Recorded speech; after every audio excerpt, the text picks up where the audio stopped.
Indigo क्यों अच्छा लगता है आपको इतना? तो कई रीज़न है। 65% मार्केट शेयर हो गया है, फॉरेन लोकेशन रूट स्टार्ट हो रहे हैं, amazing cost efficiency, so they are very focused on unit economics. एक एक metrics is mastered. So innovation जरूरी नहीं है सिर्फ टेक हो, इनोवेशन, कॉस्ट, प्रोडक्टिविटी। मैं एक बार केपीआर मिल्स की विजिट पे गया, प्लांट बहुत लंबा था and the women were using skates to cut down the travel time. में, तो मेरे एबिटा पे पॉजिटिव इम्पैक्ट। तो आप देखिए किस लेवल ऑफ डिटेलिंग है। हर चीज को स्क्रूटनाइज किया है। सी बिजनेसमैन वही है जो कहते हैं ना, वो पैनी नजर रखना एक एक मैट्रिक्स पे, चाहे वो रेवेन्यू कॉस्ट है। प्रमोटर कितना हंग्री है सीखने को। आपने सुना होगा श्री सीमेंट के जो प्रमोटर थे वो कैट का एग्जाम देते थे just to keep his mind sharp, just to check कि डीआईएलआर में 99 परसेंटाइल आ रहा है कि नहीं। एक ना एनुअल रिपोर्ट में एक कॉलम आता है मैनेजमेंट स्पीक, उन कंपनीज का पढ़िए। वो मैनेजमेंट बताता है कि उनको क्या लग रहा है मार्केट के बारे में, आगे के ट्रेंड्स क्या हैं। तो वो एक जगह है जहाँ से आप गॉज कर सकते हैं कि वो लर्निंग हंगर है कि नहीं है। तो इंडिया में क्या है, एक अच्छी है खराब चीज़ है कि आपको पता है ये अच्छा प्रमोटर है, खराब प्रमोटर है। आपको पता है कि यहाँ पैसा नहीं डालना है। इन्होंने पिछले 20 साल में कभी शेयर होल्डर्स का रिटर्न नहीं बनाया। फॉर एग्जाम्पल, प्रमोटर अपनी कंपनी को लोन दे देता है। If you know you know. हाँ, you know personal assets company की बैलेंस शीट पे लेते रहते हो। आप ट्रैवल कंपनी के खर्चों पे करते हो। आप ऑडिटर्स को बहुत ज़्यादा एक्सेस पेमेंट्स करते हो। तो आप क्यों कर रहे हो? You want to hide something on the balance sheet. Political affiliation के लिए बहुत बड़ा रेड फ्लैग है। सरकार बदल सकती है कभी। जो ईपीसी और इंफ्रास्ट्रक्चर काम में है, अगर उन्हें गवर्नमेंट कॉन्ट्रैक्ट की वजह से ऑर्डर मिल रहे हैं, गवर्नमेंट चेंज होगी। आप देखिए जेपी ग्रुप का क्या हुआ Noida. Nothing against that, I didn't want to take a name, but मैं एक एग्जांपल दे रहा था। पता चला पूरे टर्नओवर का स्मॉल परसेंटेज डोनेशन में ही जा रहा है। हाँ, तो ये बहुत बहुत इंपॉर्टेंट है। इंडिया में majority companies are non investable. Actually ये जॉब है क्या नहीं लेना है वर्सेस क्या लेना है। मैं आपको एक बड़ा फिल्टर बताता हूँ। ये मुझे भरत शाह सर ने बताया था, जो आस्क के फाउंडर हैं। उन्होंने बोला आप किसी भी साइट पे जाके एक फिल्टर डालिए रिटर्न ऑन कैपिटल 15% का। आप देखिए इंडिया में कितनी कंपनीज 15% रिटर्न ऑन कैपिटल बना रही हैं। आप बिजनेस कर ही क्यों रहे हो अगर 15% नहीं बना रहे? भाई नहीं तो बैंक में रख लो पैसे, म्यूचुअल फंड में लगा दो। आप हैरान हो जाएंगे, 7,000 कंपनीज में से कुछ 400-500 कंपनीज हैं। एक तो कम आ रहा है, कुछ लोग दिखाते ही कम। इंडिया में एक टेंडेंसी है कि प्रॉफिट कम दिखाना है, टैक्स कम देना है, राइट? इसलिए ये रिस्क मैनेजमेंट बड़ा इंपॉर्टेंट है। इसलिए मैंने बोला अगर मार्जिन नहीं बढ़ रहा है ना, तो हो सकता है प्रमोटर दिखाना ही नहीं चाह रहा हूँ मार्जिन। खाली बुक प्रॉफिट मत देखिए, कैश फ्लो जनरेशन हो रहा है देखिए। जी का एक एग्जांपल मैं हमेशा देता हूँ। बुक प्रॉफिट हमेशा अच्छा था, बट बैड डेट होता गया क्योंकि उन्होंने अपनी कंपनीज को पेमेंट्स कर रखी थी जो कभी आई नहीं। कई बार हम ऑर्डर बुक देख के, स्टोरीज देख के कैरिड अवे हो जाते हैं। It has to translate to earnings. तो ये ई बोलता हूँ हमेशा, अर्निंग्स अर्निंग्स अर्निंग्स, इस पर फोकस करिए। ये अगर सही है ना, तो सूनर और लेटर स्टॉक आपको रिवॉर्ड करेगा। हो सकता है टेम्पररी ना करे, बट इवेंचुअली। तो वॉरेन बफेट बोलता है ना, rule number 1 don't lose money, rule number 2 remember rule number 1। Preservation, risk management बहुत इंपॉर्टेंट है। This is like fight club. No rules in fight club. I heard कि आपका एक माइल्स फ्रेमवर्क भी है जो बहुत फेमस है। Tell me a bit about that. तो माइल्स को आप अगर ब्रेक करेंगे तो पहला आता है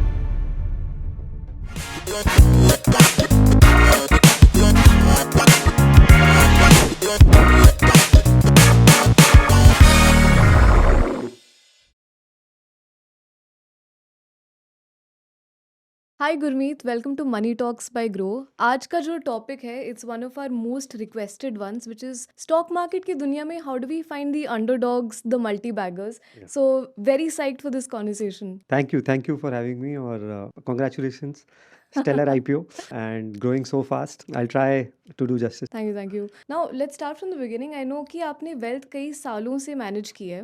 let's say there is a youngster who comes to you and says कि okay Gurmeet, I have 1 lakh rupees, कौन से स्टॉक्स में सेलेक्ट करूँ? तो what are the 5 questions that you would ask ताकि वो स्टॉक फिल्ट्रेशन प्रोसेस ईजी हो पाए? बहुत बहुत अच्छा क्वेश्चन। एक्चुअली स्टार्टिंग पॉइंट हम बहुत इंपॉर्टेंट होता है। तो मैं सबसे पहले पूछता हूँ, मैं एक चेक चार्ट रखता हूँ अपने पास। जब भी किसी क्लाइंट से बात करता हूँ, आज भी रखता हूँ। मैं उससे 5 चीज़ें पूछता हूँ। ठीक है। पहला, ये पैसा जो है अगर बाजार गिर गया कल को 30-40-50%, तो आपका इमोशनल रिस्पॉन्स क्या होगा? ओके। नंबर 1। तो आप प्रिपेयर्ड हैं कि ये पैसा जो है आधा भी हो सकता है, मल्टी बैगर तो है, बट बीच में एनवीडिया 50% 5 बार गिरा है राइट। पिछले 5 साल में। एप्पल 50% 10 बार गिर चुका है पिछले 10-15 साल में। तो best of the stocks will go through different falls. बीच में 1-2 गलत भी होंगे। तो पहला ये, आप कितना लॉन्ग टर्म है। ऐसा नहीं होना चाहिए कि इसी पे आप डिपेंडेंट हैं अपने जीने मरने के। इसी से ही चूल्हा जल रहा है। दूसरा, बाकी चीज़ें जगह पे है कि नहीं है। फाइनेंशियल प्लान बना हुआ है कि नहीं, आपका इंश्योरेंस, लाइफ इंश्योरेंस जगह पे है, आपने अपने आप को कवर कर रखा है अगर कल को कोई इलनेस आ जाए, या कोई लेवरेज कितना है आप। तो ये चीज़ें मेरे लिए बहुत इंपॉर्टेंट है। उससे मैं डिटरमाइन करता हूँ कि इस पैसे की डिपेंडेंसी आपकी इस पे ऊपर कितनी है। राइट। ये मेरे लिए बहुत इंपॉर्टेंट है। तीसरा, आपको कितनी नॉलेज है। ओके। हाँ, दैट्स अ गुड क्वेश्चन। हाँ, आपको क्या अच्छे से समझ में आता है, क्योंकि मार्केट बहुत बड़ा है। यहाँ पे हम्म। टेक्सटाइल है, केमिकल्स है, सेमीकंडक्टर्स हैं, डेटा सेंटर है, बैंक्स है, तो सबको सब कुछ नहीं आता है। जैसे मैं बैंकर हूँ, मेरा बैंकिंग फाइनेंशियल सर्विसेज स्ट्रांग है, मुझे वो ज़्यादा अच्छे से समझ में आता है। मेरे फादर का डिस्ट्रीब्यूशन बिजनेस था एफएमसीजी का, तो मुझे कंजम्पशन थोड़ा सा बेटर समझ में आता है, बचपन से अपनी शॉप पे गया हूँ। तो हर सबका एक एरिया ऑफ स्ट्रेंथ होता है। तो वो तीसरा मैं पूछता हूँ, आपका एरिया ऑफ स्ट्रेंथ क्या है। राइट, बिकॉज सुनने में कूल लगता है कि हाँ मैंने केमिकल स्टॉक्स में इन्वेस्ट कर लिया है, but do you know the basics बिल्कुल। ताकि आप उस इंडस्ट्री को बेहतर समझ पाए। मेरी तो केमिस्ट्री में बहुत खराब मार्क्स आते थे, तो मैं इसलिए केमिकल स्टॉक्स कम लेता हूँ। चौथा, आप कितना टाइम दे सकते हैं। आप रिसर्च कर सकते हैं, आप कंपनी की कॉन्फ्रेंस कॉल अटेंड करेंगे अगर आज आप स्टॉक लेते हैं, आप कितने क्लोजली कंपनी के नंबर्स ट्रैक कर सकते हैं। ये फुल टाइम काम है, ये पार्ट टाइम काम नहीं है, किसी ने बोला ले लिया और बैठ गए। हाँ, साइड हसल बन गया हाँ, ये। तो बाय एंड फॉरगेट नहीं है, bye keep watching and if you like it then forget. और पांचवा, एक मेरे क्लाइंट ने बड़ी अच्छी लाइन बोली थी, मैंने ट्वीट भी किया था कि फॉर्चून बनाना चाहते हो, फ्यूचर बनाना चाहते हो। तो फ्यूचर बनता है जब बड़ा कॉर्पस बन जाता है, जब जब पैसा बहुत ग्रो करता है। हाँ, कि अभी लेना है कि चलो थोड़ा फ़ायदा हो जाए, थोड़ा फॉर्चून में लगाए थोड़े पैसे और जल्दी डबल हो जाए। तो ये मेरे लिए 5 सवाल बहुत इंपॉर्टेंट है। अगर वो पाँचों सवाल सही करता है, फिर मैं उसको प्रोसेस पे आता हूँ कि कैसे आपने ये स्टॉक्स आइडेंटिफाई करने हैं। 5 very very hard hitting questions, ये बहुत बढ़िया फ्रेमवर्क है। नाउ लेट्स से कोई जेनजी इन्वेस्टर है एंड उनके दिमाग में तो यही चल रहा है कि financial independence, early retirement, right, या फिर कोई लॉन्ग टर्म इन्वेस्टमेंट गोल है which has like a 10-15 year horizon. उनके लिए आप क्या फ्रेमवर्क सजेस्ट करोगे so that they are able to pick stocks जो शायद 1-2 साल में रिटर्न्स ना दे पाए, लेकिन may be from a 10 year point of view वो रिटर्न्स देंगे and at least to the point कि इन्फ्लेशन उनके रिटर्न्स ना खा जाए। मेरा मानना है जेन ज़ी बहुत स्मार्ट है। मैं बहुत सारे कॉलेजेस में वर्कशॉप लेता हूँ, गेस्ट लेक्चर्स लेता हूँ, और अभी मैं पीछे गया था, आईएमटी गाज़ियाबाद गया था, बीच में श्री राम कॉलेज गया था। शायद जब मैं 20-21 साल का था, मुझे मार्केट्स के बारे में पता ही नहीं था। आज मेरा बेटा 15-16 साल का है, उसको भी थोड़ी-सी अवेयरनेस है, उसके ओह सर्कल में लोग नाइस। बात करते हैं। तो I think financial literacy level और अंडरस्टैंडिंग बढ़ा है, तो ये एक बहुत बड़ा एज है। प्लस इन्फॉर्मेशन आर्बिट्राज नहीं है। पहले इन्फॉर्मेशन ईज़िली नहीं मिलती थी। अभी राइट। आप कंपनी कॉन कॉल में आप कोई भी जाके अटेंड कर सकता है कि टाइटन क्या बोल रहा है या एशियन पेंट्स क्या बोल रहा है। या ट्रांसक्रिप्ट कोई चैट जीपीटी में डाल दो, वो समझा देगा। बिल्कुल, आपके पास एक्सेस है हर चीज़ का। इनफैक्ट इन्फॉर्मेशन ओवरलोड है, फ़िल्टर करना है। तो जेन ज़ी को मैं एक चीज़ बोलूँगा, एक लाइन बहुत मेरी फेवरेट है, फास्टेस्ट वे इज़ स्लोली। लंबा पैसा बनाना है तो धीरे-धीरे बनेगा। जितनी जल्दी आएगा उतनी जल्दी जाएगा। तो ये चीज़ दिमाग में रखनी है कि आराम-आराम से बनेगा पैसा, नंबर 1। नंबर 2, आप अपने कंज़म्पशन ट्रेंड्स को ठीक से ट्रैक करिए। आज आप 8 या 9 घंटे ऑनलाइन हैं, चाहे वो मोबाइल फ़ोन है, लैपटॉप है, ओटीटी है, तो आप अगर दिन का 1/3 टाइम ऑनलाइन कंज्यूम कर रहे हैं, तो कहीं न कहीं वो पोर्टफ़ोलियो को रिफ्लेक्ट करना चाहिए। एक बहुत अच्छी सेइंग है, पीटर लिंच बोलता है, business is where the consumer is. तो ये कहने का मतलब है कि टेक्नोलॉजी को बहुत वेटेज दीजिए। आज यूएस में आप जो टॉप 7 कंपनीज़ हैं, सारी बिग टेक कंपनीज़ हैं। टेस्ला ऑटो कंपनी है, लेकिन टेक कंपनी है। नेटफ्लिक्स कंटेंट कंपनी है, लेकिन टेक्नोलॉजी कंपनी है। एनवीडिया सेमीकंडक्टर्स है, टेक्नोलॉजी कंपनी है। माइक्रोसॉफ्ट सॉफ्टवेयर कंपनी है, टेक्नोलॉजी है। आप कोई भी कंपनी लेंगे यूएस की, आपको टेक ओरिएंटेशन मिलेगा। इनफैक्ट हेल्थ टेक भी एक नया इमर्जिंग थीम है। डिफेंस में भी टेक्नोलॉजी है। आजकल जो वॉर्स हो रहे हैं वो हाई टेक वॉर्स हैं। अब वो सनी देओल टैंक लेके थोड़ी जा रहा है और जंग हो रही है बॉर्डर पे, राइट? राइट, अब तो ड्रोन वॉरफेयर। हाँ, मॉडर्न वॉरफेयर है। और कॉमन सेंसिकल इन्वेस्टिंग करिए, किसी के कहने पे आके मत इन्वेस्ट कीजिए। हमारे भी यहाँ कोई ना कोई अमेजोन और नेटफ्लिक्स होगा, हमारे भी कोई ना कोई पेमेंट कंपनी बड़ी होगी। मुझे नहीं पता पेटीएम होगी या एक्सवाईजी होगी, मुझे नहीं पता है। सेकंड, डेली कंजम्पशन हैबिट्स को ऑब्जर्व करिए, उससे आपको बहुत लर्निंग मिलेगी। एंड वापस उस पॉइंट पे आता हूँ, जो समझ में आता है वो करिए। Right. Don't try to get very adventurous. Edge होती है कि एक्साइटमेंट को कंट्रोल करना भी ज़रूरी है, तो वो थोड़ा सा ध्यान रखें। दैट्स एब्सोल्युटली ट्रू, बिकॉज जो भी कंपनीज टेक्नोलॉजी फर्स्ट या डिजिटल फर्स्ट है, उनके लिए कोई सीलिंग ऑफ ग्रोथ नहीं है, मतलब it's just infinite expansion available. That's an interesting point कि अपने अराउंड देखो कि एवरीडे लाइफ में कौन से स्टॉक आइडियाज़ मिल सकते हैं, right. I remember seeing in an interview जहाँ आपने टाटा का एग्जाम्पल लिया था, टाटा कंज्यूमर। पहले कॉफ़ी से स्टार्ट किया था, but now think of any item kitchen में एंड टाटा का लेबल वहाँ पे लगा होगा, राइट। तो as a retail investor, how does one identify ऐसे कंपनीज जो अनऑर्गेनाइज्ड सेक्टर से ऑर्गेनाइज सेक्टर की तरफ बढ़ रहे हैं, and how do we find stock ideas that way? मेरे को ऐसा लगता है कि हर बुल मार्केट में या हर मार्केट के 5-10 साल में एक बड़ी डोमिनेंट थीम्स होती हैं। जैसे 90s में अगर आपने इंटरनेट ठीक पकड़ा तो आपने उस टाइम इन्फोसिस लिया हो या विप्रो खरीदा हो या HCL लिया हो, आपने पैसा बनाया होगा। 2003 to 7 में अगर आपने इंफ्रा थीम पकड़ी तो क्योंकि हर तरफ कंस्ट्रक्शन हो रहा था, ब्रिजेस बन रहे थे, रोड्स बन रहे थे, तो आपने L&T लिया हो, ABB लिया हो, सीमेंस लिया हो, सब में पैसा बना। लेमन क्राइसिस के बाद RBI ने बैंक्स और NBFCs में काफ़ी चेंजेस लाए, तो फाइनेंशियलाइजेशन हुआ। तो आपने बजाज फाइनेंस लिया हो, आपने श्रीराम फाइनेंस लिया हो, आपने चोला लिया हो, आपने पैसा बनाया। कोविड के बाद अगर आप डिजिटल ट्रेंड पकड़ा, क्योंकि रिमोट वर्किंग शुरू हो गई, तो आपने सब में पैसा बनाया होगा। आपने अमेजोन में बनाया होगा, माइक्रोसॉफ्ट बनाया होगा, NVIDIA में बनाया होगा, इंडिया में डिजिटल कंपनी से बनाया होगा। करेक्ट। मुझे लगता है ट्रम्प के इलेक्शन के बाद 4-5 चीज़ें हो रही हैं जो उसकी वजह से हो रही हैं, और 2-3 चीज़ें हमारे यहाँ इंटरनल हैं। तो मैंने ये 5-6 चीज़ें मुझे लगता है डोमिनेट करेंगी अगले इस डेकेड को। इसके अराउंड कोई डेटा है क्या जो आप दिखा सकते हैं? पहली थीम जो हम बात कर रहे हैं, ये जनरेशन जेन ज़ी, ये स्मार्ट है, ये गोल्ड और रियल एस्टेट नहीं खरीदेगी, फिजिकल तो बिल्कुल नहीं खरीदेगी, करेक्ट। ये फाइनेंशियल इंस्ट्रूमेंट्स लेगी। तो पहली थीम मुझे जो अच्छी लगती है वो फाइनेंशियलाइजेशन ऑफ सेविंग्स है। तो अगर आप देखें तो हमारे कोविड के पहले 4 करोड़ डीमैट अकाउंट थे, आज 12 crore 13 crore unique demat account है। तो जितने इन्वेस्टर्स कोविड से पहले आए उससे 3 गुना इन्वेस्टर्स अब आ गए, और ये ट्रेंड बढ़ रहा है। 150 करोड़ का देश है, जैसे जैसे पर कैपिटा इनकम बढ़ेगी, अवेयरनेस बढ़ेगी। आपने अभी SIP डेटा देखा होगा जो कल आया है, 30,000 करोड़ की SIP बुक हो गई है मंथली। हाँ, 30,000 करोड़ की SIP बुक का मतलब है मोटा मोटा करीबन 3-3.5 बिलियन डॉलर, मतलब आप साल का $40 billion retail domestic investor market में पैसा डाल रहा है, which is more than FI। ये अपने आप में डेटा है, ये कोई सोच नहीं सकता था 4-5 साल, और मैं आपको अभी बोल रहा हूँ ये 100 बिलियन हो जाएगा साल का, जिस ट्रेंड से ये बढ़ रहा है। तो ये एक बड़ा ट्रेंड है, और इससे रिलेटेड जो भी कंपनीज है बहुत अच्छा करेंगे। म्यूचुअल फंड्स अच्छा करेंगे, वेल्थ ब्रोकिंग अच्छा करेगी, एक्सचेंजेस अच्छा करेंगे, डिपॉजिटरी अच्छा करेगी, जो भी कैपिटल मार्केट इंफ्रास्ट्रक्चर प्ले है वो बहुत अच्छा करेगा। इस बिजनेस में एक और बहुत अच्छा फायदा में क्या है, इसमें ना कैपिटल बहुत कम लगता है। राइट। एक बार जब प्रॉफिट आना शुरू होता है ना तो डिस्प्रोपोर्शनेट आता है। तो आप देखिए, जैसे म्यूचुअल फंड बिजनेस है, एग्जांपल देता हूँ, HDFC म्यूचुअल फंड का ऑथराइज कैपिटल मेरे ख्याल 50 करोड़ या 100 करोड़ है, साल का प्रॉफिट 3,000 करोड़ है। कौन सा बिजनेस 100 करोड़ लगा के 3,000 करोड़ का प्रॉफिट देता है? इनफाइनाइट ROE हो गई है तो मेरे हिसाब से, है ना। क्योंकि इसमें क्या होता है, कॉस्ट नहीं बढ़ती है। एक स्टेज के बाद कॉस्ट फिक्स रहते हैं, हाँ, लेकिन प्रॉफिट पोटेंशियल जैसे जैसे रेवेन्यू एक थ्रेशोल्ड क्रॉस करता है, ब्रेक इवन होने में टाइम लगेगा, 3-4 साल लगेंगे, एक सर्टन 10,000 20,000 करोड़ 50,000 करोड़ के AUM में। पर उसके बाद आपको जो रिसोर्सेज 10,000 करोड़ AUM मैनेज करने के लिए चाहिए, उतने ही रिसोर्सेज से शायद 1 लाख करोड़ AUM में मैनेज हो जाएगा। तो every 1 rupee increase in revenue, cost शायद 5 पैसा ही बढ़ता है।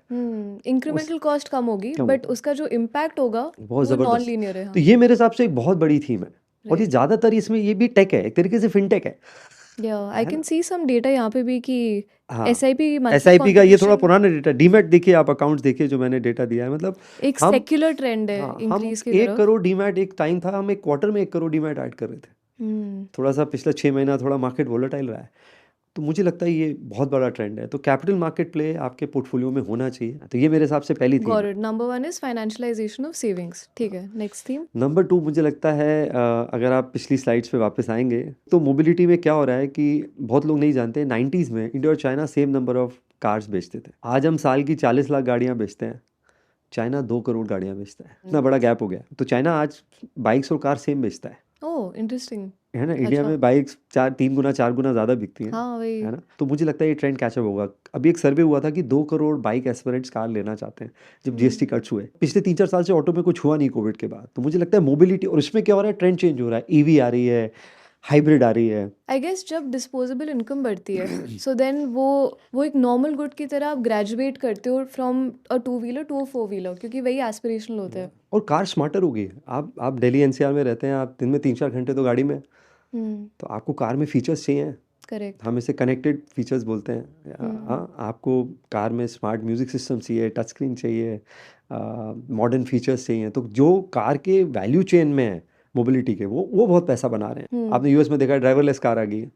आप उसमें कनेक्टिविटी चाहते हैं कार में। वेमो के रील्स तो वायरल गए हैं लाइक क्रेजी। आप रोड पे देखिए सबसे ज़्यादा गाड़ी कौन सी दिख रही है आपको? आप अगर पिछले 2-3 साल में एक ट्रेंड देखेंगे, आपको M&M की गाड़ी सबसे ज़्यादा दिखेगी रोड पे। हाँ। चाहे वो थार है, चाहे वो SUV 500 है, चाहे स्कॉर्पियो है। उनका SUV में मार्केट शेयर 27% हो गया है। इन्होंने हिंडाई को भी बीट कर दिया। पहले जैसे मारुति दिखती थी आज से 6-7 साल पहले, करेक्ट। आप इंडिया गेट पे खड़े होंगे तो आप आसपास घुमाएंगे तो आपको 10 में से 5 गाड़ियाँ मारुति दिखती थी। वो एक आइकॉनिक इमेज भी है ना of Indira Gandhi handing over first बिल्कुल मारुति कार्स। बिल्कुल। तो अब आपको M&M दिखेगा, तो हमने M&M लिया पोर्टफोलियो में, रिकमेंडेशन नहीं है, एग्जांपल दे रहा हूँ। हाँ ऑफ फिर कोर्स ऑफ हमने देखा कोर्स। M&M का सबसे बड़ा कंपोनेंट सप्लायर कौन है, M&M को, मारुति को, तो उनो मिंडा था, तो हमने उनो मिंडा लिया पोर्टफोलियो में। फिर हमने देखा कार के लिए सॉफ्टवेयर कौन बनाता है, टेक कौन बनाता है, तो KPIT टेक्नोलॉजीज हम काफ़ी समय से इन्वेस्टेड हैं। फिर आप और लेवल 2 जाना चाहेंगे तो देख सकते हैं टायर मेकर्स कौन है, बैटरी मेकर कौन है। तो जब आप पूरी वैल्यू चेन मैप करेंगे मोबिलिटी की, तो आपको बहुत सारे आइडियाज़ दिखेंगे। इनफैक्ट वो कहते हैं ना, जब in the gold prices go up the shovel pickers make more money.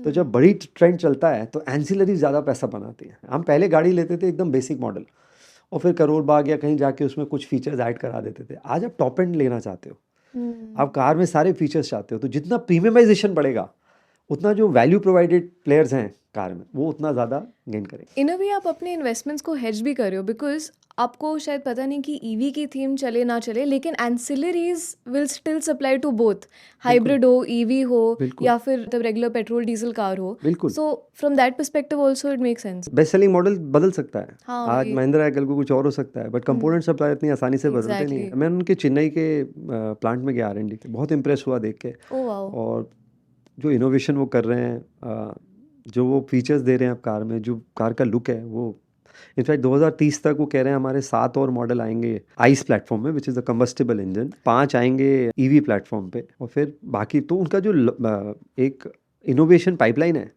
वो भी बहुत सॉलिड, और कंपनी को रीइन्वेंट किया उन्होंने। आई थिंक जो महिंद्रा था 5 साल 6 साल पहले और अभी है, बहुत बहुत फ़र्क पड़ा है। तो क्यों मेरे पास प्रिविलेज है, मैं पोर्टफोलियो मैनेजर हूँ, मैं पसंद करता हूँ साइट्स पे जाना, प्लांट विजिट्स करना। एवरेज इन्वेस्टर के लिए शायद पॉसिबल ना हो, एक्सेस ना हो, बट हम जितना हो सके, क्योंकि फील करके ना एक जो आपकी थ्योरी है वो उसको वैलिडेशन मिलता है फिर वैलिडेशन उसे। मिलता है। राइट।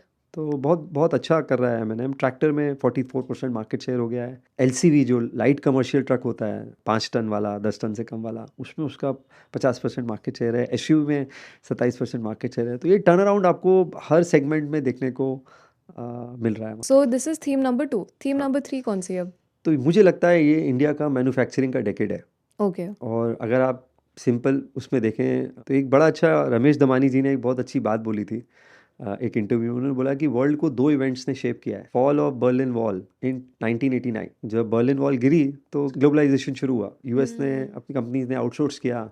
इनफैक्ट चाइना भी WTO का पार्ट नहीं था, US 2002 में लाया चाइना को। तो US wanted to outsource manufacturing to Vietnam, Bangladesh, China, Taiwan etcetera. इस की सेकंड बड़ा इवेंट है 5 नवंबर 2024, ट्रम्प सिलेक्शन। तो वो उस प्रोसेस को थोड़ा सा रिवर्स कर रहा है ना? तभी ट्वीट्स भी चालू हो गई। हाँ, हमारी मैन्युफैक्चरिंग, हमारा अपना डिफेंस। तो ये अब ग्लोबलाइजेशन से regional trades, business partners, transactional हो रहा है। हर कंट्री चाह रही है कि उसकी डिपेंडेंसी कम हो। या इनवर्ड लुकिंग हो गया है। इंडिया इन पर्टिकुलर चाह रहा है, आत्मनिर्भर की बात कर रहा है। अभी आपने देखा रेयर अर्थ के लिए गवर्नमेंट ने 7,700 करोड़ का एलोकेशन दिया। PLI हम 7-8 साल से कर रहे हैं, मेक इन इंडिया की बात कर रहे हैं।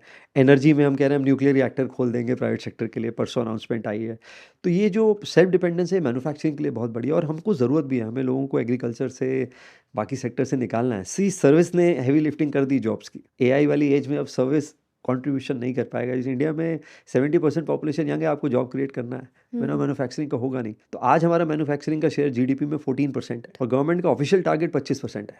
तो मैं आपको एक नंबर देता हूँ, अगर इकोनॉमी 10 ट्रिलियन हो जाती है 5-6-7 साल में, तो आज हम 4-4.25 ट्रिलियन है, हम 10 ट्रिलियन होंगे, तो 2.5 गुना इकोनॉमी बढ़ेगी। मान लेते हैं मार्केट भी 100% GDP टू मार्केट रेशियो 100-110 रहता है, तो मार्केट मैन्युफैक्चरिंग 14 से 25 होगी। तो मैन्युफैक्चरिंग अभी 600 बिलियन है, राइट। तो 10 ट्रिलियन का 2.5 ट्रिलियन होगी। तो अगर आप मैन्युफैक्चरिंग पे ओवरवेट हैं तो आप 4x करेंगे, जबकि राइट। इकोनॉमी 2.5x करेगी। Got it. तो ये वो सेक्टर है जहाँ पे डिस्प्रपोर्शनेट रिटर्न मिल सकता है। तो अगर, और मैन्युफैक्चरिंग वास्ट सेक्टर है। अभी मैन्युफैक्चरिंग में मोबिलिटी भी आ गया, ऑटो भी आ गया, फार्मा भी आ गया। आपको ये देखना है इंडिया किसमें अच्छा है और क्या अच्छा कर रहा है। तो वो कौन से पिलर्स हैं India specific with in manufacturing? तो ऑटो जैसे मैंने कवर किया, मुझे लगता ऑटो है इंडिया ठीक शुरू है। से बहुत स्ट्रांग है। डिफेंस में हमने मेजर टर्न अराउंड किया है। ओके। हम 90% इम्पोर्टर थे, आज हम इस साल 1 लाख करोड़ एक्सपोर्ट की बात कर रहे हैं। हम अपना एयर डिफेंस सिस्टम बनाने की बात कर रहे हैं, हम अपना 5th जनरेशन फाइटर एयरक्राफ्ट बनाने की बात कर रहे हैं। और अनफॉर्चुनेटली हमारे नेबर्स बहुत अच्छे नहीं हैं। हमारे पास पाकिस्तान, बांग्लादेश, चाइना है। या तो मैं आपको एक एग्जांपल देता हूँ कि हमें अभी 45 स्क्वाड्रन्स चाहिए अगर हम्म हमारा 3-वे वॉर हो जाए फाइटर जेट्स, तो अभी हमारे पास 29 बचे हैं आफ्टर मिग हैज़ रिटायर्ड, तो हमें 15-16 स्क्वाड्रन और चाहिए। अभी एक स्क्वाड्रन में 18 जेट्स होते हैं शायद, तो हम्म आपको कुछ 350-400 फाइटर जेट्स चाहिए।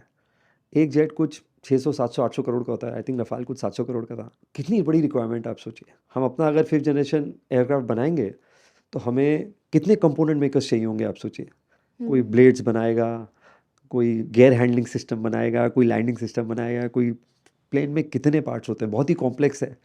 तो ये एक बहुत बड़ी अपॉर्चुनिटी हो सकती है। एयर डिफेंस सिस्टम पे हम बहुत काम कर रहे हैं, 2-2.5 लाख करोड़ हमने बजट किया है, क्योंकि इंडिया बड़ी डेंसिटी है, पॉपुलेशन बहुत ज़्यादा है। आप एक जगह भी कहीं ड्रोन गिर गया तो कोलेटरल डैमेज बहुत ज़्यादा हो सकता है। तो हमारा air defence system has to be very good. या सुदर्शन चक्र प्रोजेक्ट का नाम है, अगर आप पढ़ेंगे। हम्म आर्मी ने अभी एक डॉक्यूमेंट रिलीज़ किया है, उसे हम शायद TRPS कुछ ऐसा बोलते हैं, जो फ्रेमवर्क ले करता है कि मैन्युफैक्चरिंग कहाँ-कहाँ बढ़ेगी। अगर आप उसको रीड करेंगे, उसमें 70% components are tech, systems, assemblies, electronic components. तो ये डिफेंस भी एक्चुअली डिफेंस टेक होता जा रहा है। And I think there is so much scope for more players, क्योंकि फिलहाल लेट्स से आप ड्रोन को पकड़ो, एक लिस्टेड प्लेयर है, वही मोनोपोली लेके बैठी है। बड़ा स्पेशलाइज्ड प्रोडक्शन है। आप ड्रोन तो बड़ी बात होगी, मैं एक सिंपल एग्जांपल बताता हूँ, सिमुलेशन।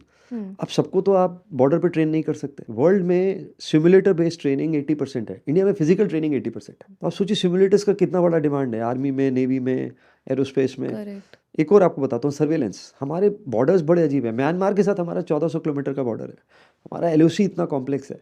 अभी पर किलोमीटर सर्वेलेंस का कॉस्ट कुछ 2 करोड़ 3 करोड़ है। तो जो कंपनी सर्वेलेंस में आएंगी, जिसमें ड्रोन भी आ गया, सर्वेलेंस सिस्टम्स भी आ गए, और सर्वेलेंस में खाली ये तो है नहीं कि आपने वायर लगा दी और मॉडर्न सर्वेलेंस ही है। या तो रिक्वायरमेंट बहुत ह्यूज है, एंड अनफॉर्चुनेटली बड़ा डिस्टेबलाइज वर्ल्ड है।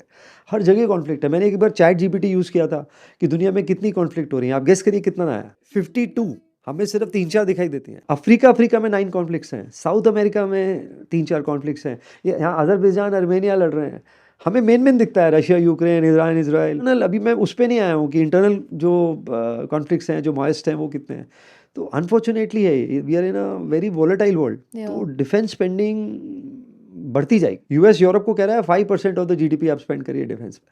5% इज ह्यूज। ह्यूज। तो ये बहुत फर्क पड़, और दे बहुत छोटी छोटी कंट्रीज हैं जो इंडिया के पास आ सकती हैं। आप देखिए अभी हमने पीछे आर्मेनिया, वियतनाम, इन कंपनीज को हमारी कंपनीज ने डिफेंस एक्सपोर्ट किया है। Got it. I guess data centres and semiconductors भी पोटेंशियल हाँ, एरियाज तो है वो ग्रोथ तो के। न्यू एज है ही। हम थोड़ा या लेट हो गए सेमीकंडक्टर में, आई थिंक, बट ठीक है, जब जागो तब सवेरा। सेमीकंडक्टर्स में बहुत काम हो रहा है, तो that's another theme. Tata plant बना रहा है डोलरा में। अभी कभी आपको टाइम मिले, आप ग्रो किटी के साथ वहाँ जाइए, आप देखिए कि कितना एक्यूरेसी चाहिए। नैनोमीटर होता है सेमीकंडक्टर, उसमें इतना सा भी मार्जिन ऑफ एरर नहीं हो सकता, बहुत प्रिसाइज। उन्होंने एक फैक्ट्री बनाई है जिसमें अगर एलिफेंट थंप करे तो उसके वाइब्रेशन से मैन्युफैक्चरिंग डिफेक्ट ना आए। रियली? क्या तो डोलरा में एक प्लांट है सेमीकंडक्टर्स का, वहाँ there done fencing and pressure management इस तरीके से किया है कि एलिफेंट के मूवमेंट से वाइब्रेशन जो है उसका प्रिसीजन में इम्पैक्ट ना पड़े, क्योंकि इसमें एरर रेट नहीं हो सकता ज़्यादा। तो बहुत high skilled, high precision manufacturing है। तो वो एक बहुत बड़ी इमर्जिंग थीम आ रही है। तो मैन्युफैक्चरिंग में ये सब कंपोनेंट्स हैं। फार्मा आउटसोर्सिंग एक बहुत बड़ी थीम है। तो मुझे लगता है कि आपका पोर्टफोलियो में मैन्युफैक्चरिंग का वेट अच्छा होना चाहिए। ओके, सो ये था नंबर 3। नंबर 4 कौन सा थीम है? तो मुझे न्यू एज बिजनेसेस जो जेन जी से यंगस्टर्स रिलेट भी करेंगे पसंद है। मार्केट इसमें डिवाइडेड है। कुछ लोग इसको ट्रोल करते हैं, बोलते हैं कंपनीज कैश बर्न करती हैं, बट मेरा ये मानना है कि जो बिजनेस ऑलरेडी टर्न अराउंड हो गए हैं, देयर एबिलिटी टू पिवट, उस पर अगर आप फोकस करें तो मिस्टेक के चांसेस कम है। तो ओके। पहली चीज़, न्यू एज बिजनेसेस का बड़ा पोर्टफोलियो बनाइए भाई, एक ही में सारा पैसा मत डालिए, क्योंकि इसमें जीरो हीरो वाले ट्रेड होते हैं। या जो खराब हो सकता है जीरो भी हो जाए, और जो अच्छा करेगा हो सकता है मल्टीपल टाइम्स हो जाए। तो आप उसमें एक बास्केट बनाइए। तो पहला जो मुझे अच्छा लगता है वो क्विक कॉमर्स लगता है। मुझे जोमेटो, इटर्नल अच्छा लगता है। आप देखिए आज वो दिन के 25 लाख फूड ऑर्डर्स रोज डिलीवर करते। हमारा जो कुकिंग टाइम है वो कम हुआ है as a trend. Nuclear families हैं, पुराना सपोर्ट सिस्टम नहीं है, तो ये बड़ा ट्रेंड है। अगर आप ब्लिंकिट देखें, उन्होंने 2 साल पहले ही बेसिकली एग्रेसिव हुए थे। आज ब्लिंकिट जोमेटो से बड़ा हो गया है या बिजनेस में, राइट। वो ऑलरेडी 16-17 लाख ऑर्डर पे पहुंच गया है रोज के। मेरे घर में कई बार दिन में 2 या 3 बार आता है। राइट। तो उसका ऑर्डर वैल्यू 200-250 से अभी 600 रुपये पहुंच गया है। इस दिवाली में लोग गोल्ड कॉइन, सिल्वर कॉइन्स भी मंगा रहे थे। आईफोन भी ऑर्डर कर सकते हैं आप। करेक्ट। तो धीरे-धीरे जैसे-जैसे एवरेज ऑर्डर वैल्यू बढ़ता जाएगा, आपको कॉन्फिडेंस आता जाएगा, डायनामिक्स चेंज हो जाएंगे। अभी थोड़ा-सा बर्न हो रहा है क्योंकि स्विगी भी है, ज़ेप्टो भी है, बट यस। इवेंचुअली यहाँ पे विनर टेक्स ऑल होता है। एक बार जिसका 60% के आस-पास मार्केट शेयर हो जाता है, वो बेसिकली मार्केट को फिर पूरा कैप्चर कर लेता या है। डिपेंड्स कि कस्टमर एक्विजिशन कॉस्ट राइट, कितना तो कम से हो कम कर सकता है सकते स्विगी हैं। आगे निकल जाए, आगे ज़ेप्टो आगे निकल, कहना बहुत मुश्किल है, बट अभी मुझे जैसे ब्लिंकिट का मार्केट शेयर 46% हो गया है। नहीं, अब डार्क स्टोर कॉन्सेप्ट आ गया है, वो अपनी इन्वेंट्री बेस्ड मॉडल पे शिफ्ट हो रहे हैं। एक बार मैं आपको एग्जांपल देता हूँ, मैंने एक बार ऑर्डर किया घर, मैं यूजुअली एक फिक्स चीज़ ऑर्डर करता हूँ। पहली बार मैंने एक लोशन और हेयर स्प्रे भी ऑर्डर किया, ओके। तो मेरे पास 2 अलग-अलग पैकेट आए ब्लिंकिट के। तो मैंने बोला ये अलग-अलग क्यों आए और अलग-अलग टाइम से क्यों आए? राइडर से पूछा। कहता सर आपकी बाइंग पैटर्न के हिसाब से ना हम एनालिटिक्स यूज़ करके आपका एक प्री पैक्ड ऑर्डर होता है हमेशा, अच्छा। और क्योंकि इस बार आपने नया ऑर्डर किया, तो जो उस पर्टिकुलर पैटर्न में नहीं था वो दूसरे स्टोर से आया है। तो interesting. Kind of analytics these guys use, और जो टेक्नोलॉजी है इनके पास वो बहुत अमेजिंग है। It's like they know us better than we know हाँ, आवरसेल्व्स। वो बिरयानी वाले को ज़ोमैटो को बिरयानी वाले अलर्ट्स आएँगे या छोले भटूरे वाले को छोले भटूरे वाले। ये टेक बिज़नेस है और इसकी एबिलिटी टू पिवट खुद के उनके पास। मैं अभी पीछे लगा, हमारे नंबर ऑफ गिग वर्कर्स जो इंडिया में हैं 1.25 करोड़ है। ज़ोमैटो के अपने पास कुछ मेरे ख्याल 25 लाख या 30 लाख राइडर्स हैं। तो आप कल को उससे लॉजिस्टिक्स करा सकते हैं। मतलब एक बार बिजनेस जब मैच्योर होता है, ability to pivot with technology बढ़ जाती है ना। तो एक उसमें इटर्नल आता है। हमें पेटीएम भी अच्छा लगता है जब से उसका फोकस आया है कि हमें पेमेंट और लेंडिंग बिजनेस पे ज़्यादा फोकस करना है। मेरे लिए जियो फाइनेंस भी न्यू एज है, नई तरीके से लेंडिंग कर रहा है। आप जाएंगे अगर उसकी ऐप पे तो 30 मिनट्स में आपको लोन अगेंस्ट सिक्योरिटी अप्रूव हो जाएगी, डिसबर्स हो जाएगी। अब तो जियो ब्लैक रॉक टाइप भी अनाउंस हो चुके हैं। अनाउंस हो गया है, तो मेरे लिए वो भी है। मेरे को बजाज फाइनेंस भी न्यू एज लगता है बाय द वे। ओह। तो मैं न्यू एज को बहुत नैरो तरीके से नहीं देखता। तो ये मेरे को लगता है एक बहुत बड़ा सेक्टर इमर्ज होके आएगा। I am surprise you mention Paytm specially क्योंकि इतनी कंट्रोवर्शियल कंपनी बन गई है। But overall I am aligned कि broad theme wise new age companies में पोटेंशियल तो बहुत है। थोड़ा सा यहाँ पे ना लीप ऑफ फेथ है, हाँ क्योंकि वही। आप प्रोजेक्ट कर रहे हो। ये ट्रेडिशनल बिजनेस तो है नहीं कि आप ईपीएस निकाल लोगे या ग्रोथ निकाल लोगे या कैश फ्लो टेक्निक से डिस्काउंटिंग कैश फ्लो लगा के एक फेयर वैल्यू निकालोगे। अगर आपको याद है जोमेटो के आईपीओ के बाद भी Aswath Damodaran put up some tweets की वैल्यूएशन तो क्वेश्चनेबल है एंड फिर वो गिरी भी एंड देन नाउ इट्स 50 रुपये आया था, अभी एग्जैक्टली 300 रुपये। हाँ। 6x growth. तो मुझे ऐसा लगता है कि बाजार यहाँ पे फ्यूचर ग्रोथ को ले रहा है, और तो इसमें अगर कोई डिसअपॉइंटमेंट हुआ तो मार भी बहुत पड़ेगी। तो आपको इसलिए मैंने बोला कि इसमें बहुत कॉन्सेंट्रेटेड मत रहिए, एक आइडिया में बास्केट बनाइए। गौरव। जैसे वीसीज करते हैं ना, मैं नहीं बोल रहा हूँ कि स्प्रे एंड स्प्रे ये हाँ। मत करिए कि स्प्रे कर दिया भाई कुछ चल जाए, ऐसा नहीं। थोड़ा मतलब, तो हम लॉस मेकिंग में नहीं करते हैं। जहाँ हमें लगता है एक बिजनेस में टर्न अराउंड आ गया है या एबिटा पॉजिटिव हो गया है और यहाँ से एक हॉकी स्टिक अप्रोच होने वाली है, डिस्प्रोपोर्शनेट अर्निंग बढ़ने वाली है, वहाँ पे इन्वेस्ट करते हैं। तो वो पहला फिल्टर हो सकता है। Let's come to the next theme now. वो कौन सी है अब? तो लास्ट कंजम्पशन है। इनफैक्ट अगर आप देखेंगे तो ट्रेंड, हालांकि अभी स्टॉक अच्छा नहीं कर रहा है, मैंने काफ़ी पहले लिया था। आप ट्रेंड के स्टोर पे जाएंगे, कोई भी चीज़ 1000 रुपये से ऊपर नहीं है वहाँ पे। ये जो अनऑर्गेनाइज मार्केट था जो आपने शुरू में बोला, सरोजनी नगर, या करोल बाग, है ना, जनपथ, जनपद। उसको उसने फॉर्मलाइज कर दिया। मैं हमेशा सबको ये बात बोलता हूँ, हिंदुस्तान में 50 करोड़ लोग कभी मॉल ही नहीं गए।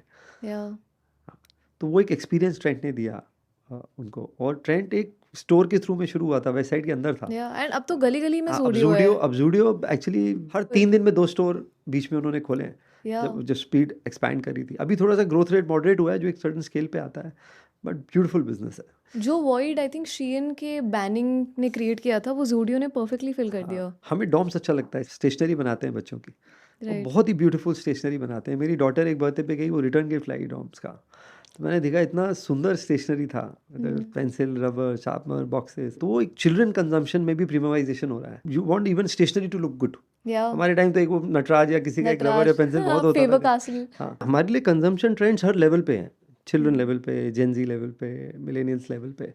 एक बड़ा ट्रेंड ट्रैवल है। आप देखिए the number of travellers now, या स्पेशली जो न्यू जनरेशन है, मैं इनको एक्सपीरियंस इकोनॉमी बोलता हूँ। ये एसेट को एक्सपीरियंस करना चाहते हैं, ओन नहीं करना चाहते। हाँ, तो मेरे को एयरलाइन बहुत अच्छी लगती है। मुझे इंडिगो, मतलब जग ज़ाहिर है, मुझे बहुत पसंद है as a business model. 65% market share हो गया है, फॉरेन लोकेशंस इतने रूट स्टार्ट हो रहे हैं, एंड अमेजिंग कॉस्ट एफिशिएंसी। हमें होटल्स अच्छे लगते हैं। आज मेरा बेटा माइंड नहीं करता है कि 25,000 रुपये भी रेंट है, टैरिफ है रूम्स का, राइट। मैं इनफैक्ट अभी एक होटल कंपनी के सीईओ को मिला, नाम नहीं बताऊंगा, वो बोल रहा था हमारा एवरेज रेवेन्यू पर रूम या पर ऑक्यूपाइड बेड, एक टर्म यूज़ करते हैं वो लोग, वो 14,000 रुपये है, और मैक्स हॉस्पिटल का 33,000 है। तो हमें तो लगता है होटल को ही हॉस्पिटल में कन्वर्ट इनफैक्ट अपने आरबीआई ने एक डेटा किया अभी शेयर, सबसे ज़्यादा लोन ट्रैवल के लिए लिया गया। Really? 27% of the personal loan was travel, so it is really picking up. But ये तो वो लग रहा है, bad debt but good debt but bad तो डेट। इसमें अलग अलग टूरिज्म है। आप देखिए जो लोअर लेवल है वो वहाँ थोड़ा रिलीजियस टूरिज्म बड़ा है, जो मिड लेवल है वो शायद towards domestic tourism, Goa Kerala वगैरह बड़ा है, जो थोड़ा एफ्लुएंट है वो ओवरसीज़ ज़्यादा कर रहा है। उसके अलावा वेडिंग का एक बहुत बड़ी इंडस्ट्री है जो ट्रैवल से लिंक हो गई है, राइट। डेस्टिनेशन वेडिंग आ हाँ, गई। अभी एक सीआईटी का कुछ सर्वे आया है कि कुछ 6 लाख करोड़ का एक्सपेंडिचर है इस वेडिंग सीजन में जो प्लान है, जो अभी 2 वीक्स है, नवंबर टू दिसंबर मिड और फिर जैन में। But going back to what you said, IndiGo क्यों अच्छा लगता है आपको इतना? तो कई रीज़न है, बेसिक थिंग्स पे जो फोकस करते हैं ना, टर्न अराउंड टाइम पे, अवनलेस जाना, जब डीबोर्ड करते तो उन्होंने पहली बार स्टेयर्स की जगह डीबोर्डिंग चेंज करी थी ताकि टर्न अराउंड टाइम बढ़े। इनफैक्ट मुझे एक गारमेंट वाले ने बताया था कि मिस्टर भाटिया खुद आए थे ड्रेस सेलेक्ट करने अपने क्रू की। Oh, that is the level, attention to detail. Attention to detail. Cost और टाइम जो है उनके लिए बहुत बड़ा मैट्रिक्स है। मैं अभी पीछे मैंने इंडिगो बिजनेस में ट्रैवल किया, वो भी नो फ्रिल्स बिजनेस है।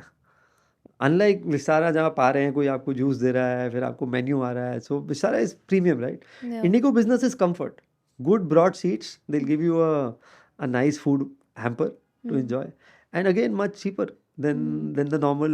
Their focus on value for money, so they are very focused on unit economics. मैं इसको unit economics बोलता हूँ। How much you are making per mile you are flying, how much you are saving per mile you are flying, what is your load factor, एक एक metrics is mastered. Mind blown right now, ये तो मैंने सोचा ही नहीं था। हाँ। Very cool point. So innovation ज़रूरी नहीं है सिर्फ टेको। मैं एक बार केपीआर मिल्स की उस पे गया विजिट पे, तो मैंने वहाँ वुमेन को स्केट्स यूज़ करते देखा। प्लांट बहुत लंबा था and the women were using skates to cut down the travel time. Simple innovation में। गोकुलदास एक्सपोर्ट्स में हमारी एक बार मीटिंग हुई तो उन्होंने बोला हम एक प्लांट एमपी में खोल रहे हैं। तो मैंने बोला सर आप साउथ से तमिलनाडु, कर्नाटका और कर्नाटका से एमपी, कहते हैं 90% वर्कफोर्स वुमेन है। एमपी में एब्सेंटिज्म बहुत कम है, 1% एब्सेंटिज्म है, साउथ में ये 8-9% है। तो अगर एब्सेंटिज्म कम है तो मेरे एबिटा पे पॉजिटिव इम्पैक्ट। तो आप देखिए किस लेवल ऑफ डिटेलिंग है, हर चीज को स्क्रूटनाइज किया है। सी बिजनेसमैन वही है जो कहते हैं ना, वो पैनी नजर रखना एक एक मैट्रिक्स पे, चाहे वो रेवेन्यू और कॉस्ट है। वेरी कूल, बहुत इंसाइटफुल था ये। आई हैव हर्ड कि आपका एक माइल्स फ्रेमवर्क भी है जो बहुत फेमस है। Tell me a bit about that and उसको प्लीज आप स्टेप बाय स्टेप एक्सप्लेन करो विद एग्जांपल्स। तो माइल्स को आप अगर ब्रेक करेंगे तो पहला आता है मार्जिन्स, ग्रोथ विद मार्जिन्स। अगर आप टॉप लाइन ग्रो कर रहे हैं और मार्जिन एक्सपैंड नहीं कर रहा है तो उस ग्रोथ से बहुत ज़्यादा फ़ायदा होता नहीं है शेयर होल्डर को। जैसे आप देखिए मारुति एक ज़माने में जब मार्केट लीडर था, अभी तो शेयर रन अप कर गया है, पर 2015-16 में गाड़ियाँ 10 लाख बेचता था, आज 20 लाख बेचता है।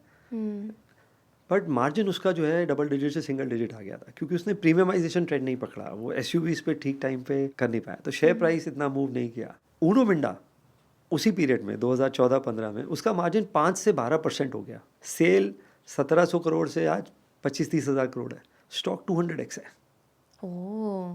क्योंकि मार्जिन इनोवेशन रिफ्लेक्ट करता है। आप कितना इनोवेट कर रहे हैं, कितनी न्यू कैटेगरीज में आ रहे हैं, कितना पिवट कर रहे हैं, वो इवेंचुअली प्रॉफिट में रिफ्लेक्ट ट्रांसलेट करता है। आप प्लेन प्लाईवुड ले रहे हैं या फर्नीचर बेच रहे हैं, फ़र्क वही है, वैल्यू एडिशन का है।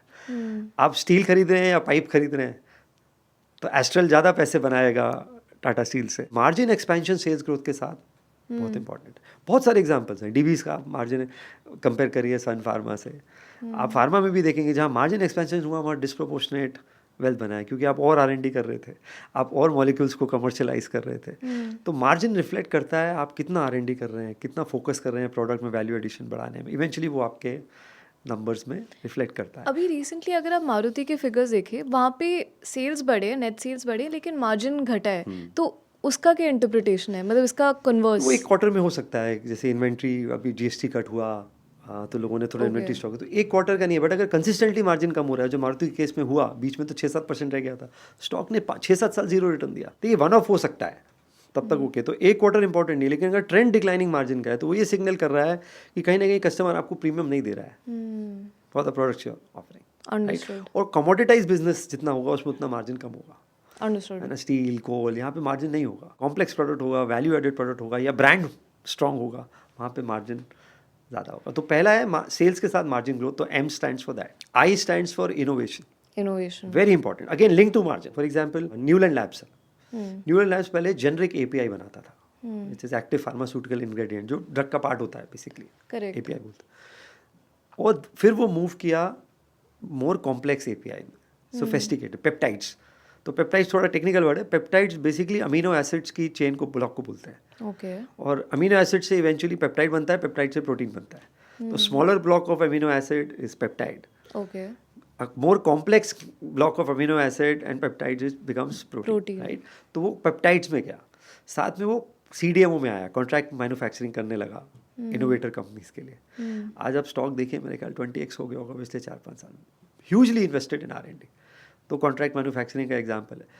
उसी बिजनेस में औरोबिंदो फार्मा भी है सीडीएमओ में, बट वहाँ इतना इनोवेशन नहीं देखने को मिला, थोड़ा कॉर्पोरेट गवर्नेंस का इशू हुआ। सन फार्मा एक और एग्जांपल है, कम इनोवेशन किया, अब थोड़ा सा करने लग गए हैं स्पेशलिटी साइड पे।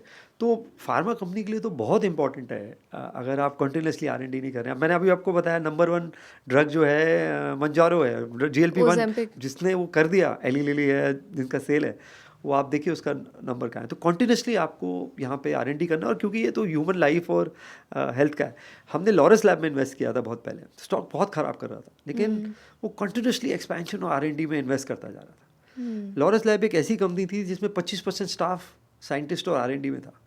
5000 एम्प्लॉयज़ की कंपनी में 1200 साइंटिस्ट थे। Fixated on innovation. हाँ, वेरी फिक्सेटेड ऑन इनोवेशन। आप एनवीडिया देखिए, दूर क्यों जाते हैं, है ना। Nvidia doesn't make chips, it designs it, correct. Somebody else makes it. तभी डिपेंडेंसी भी क्रिएट हो गई। हाँ, ठीक है। L is for learning mindset. Promoter कितना हंग्री है सीखने को, गलतियों से भी और ग्रो करने के लिए। तो एक कंपनी है एस्ट्रल, जिसके संदीप इंजीनियर, तो वो एक अर्निंग कॉन कॉल हम अटेंड कर रहे थे एस्ट्रल की, 2000 आई थिंक 22 या 23 की बात है, क्वार्टरली अर्निंग थी। तो उसमें अवेलेबल नहीं थे अर्निंग कॉल में। तो किसी ने पूछा कि संदीप जी कहाँ हैं, तो उन्होंने बोला एक हार्वर्ड वो एक कोर्स करने गए हुए हैं। At 61 years age, if you are doing an executive MBA course for few weeks to learn, that signals the hunger. मतलब लाइफ लॉन्ग लर्नर बन गया अब। Absolutely, life long. तो अगर आपने देखा होगा जो मुरुगप्पा ग्रुप है, Chola tube investment, CG power, south का टाटा बोलते हैं उन्हें, राइट। वहाँ पे एक एक्सटर्नल कमेटी होती है जो फैमिली मेंबर को स्क्रीनिंग करती है कि ये फिट है कि नहीं है लीडरशिप रोल के लिए। आपने सुना होगा श्री सीमेंट के जो प्रमोटर थे वो कैट का एग्जाम देते थे, just to keep his mind sharp, just to check कि DILR में 99 परसेंटाइल आ रहा है कि नहीं। मोतीलाल रामदेव जी को कभी सुनिए, आप देखिए कितनी सीखने की भूख है उनमें। और आपको जब आप ये इंटरेक्ट करेंगे कंपनी के मैनेजमेंट में, कॉन्फ्रेंस कॉल्स अटेंड करेंगे, आपको दिखेगा कि मैनेजमेंट जो है नए ट्रेंड्स को पकड़ना। एक ना एनुअल रिपोर्ट में कॉलम आता है मैनेजमेंट स्पीक, ओके। उन कंपनीज का पढ़िए, वो मैनेजमेंट बताता है कि उनको क्या लग रहा है मार्केट के बारे में, आगे के ट्रेंड्स क्या हैं। कुछ अच्छी कंपनीज, डीवीज, इन्फोसिस, जो अभी ठीक है इन्फोसिस का शेयर अच्छा नहीं कर रहा है, एशियन पेंट्स, पिडिलाइट, इनकी जब आप मैनेजमेंट आउटलुक पढ़ेंगे एनुअल रिपोर्ट में, ये फ्यूचर की बात करेंगे कि करें, बहुत कुछ आपको उनका माइंडसेट पता लगेगा और आने वाला टाइम क्या होने वाला है वो पता लगेगा। तो वो एक जगह है जहाँ से आप गॉज कर सकते हैं कि वो लर्निंग हंगर है कि नहीं है। This seems like it's intertwined with innovation only, क्योंकि they feed into each other ना। Absolutely। MIL हो गया, Yes। E stands for ethics, extremely important।